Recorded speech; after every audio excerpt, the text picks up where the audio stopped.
What a fine day it is, isn't it, everybody? To watch a tutorial video, And in today's video, I'm going to be showing you guys how you guys can change your messenger language on Messenger.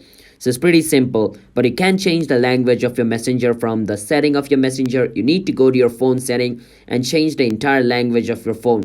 Whichever language your phone is in, that language your messenger is going to use. I don't know why Messenger don't has like a separate, language setting. I don't know why. It's their policy, so they will know it. But my video is on teaching you guys how you guys can change the language in Messenger. So without me talking more, let me show you guys how you guys can do that.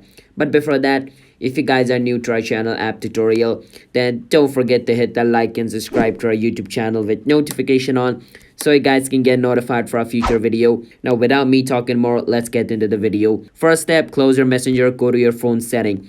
On your phone setting, you want to search for language. Once you search for language, click on language and region.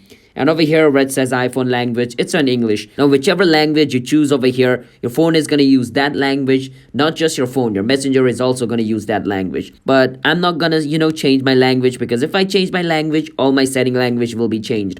And the only language I know is English, so I'm just not going to do that. It's going to be a long process for me to change it back, alright? So I'm just going to leave it on English, but if you want to change it, you need to select the language which you want, all right? And wait for some time. After changing your phone's language, wait for like 5 minutes and your messenger's language will be changed. Sometimes it takes about 5 to 10 minutes, so be a bit patient, all right? So that's this process. So if you guys found our video helpful, then don't forget to hit the like and subscribe to our YouTube channel app tutorial. And I'll be seeing you guys on my next video. Bye-bye until then.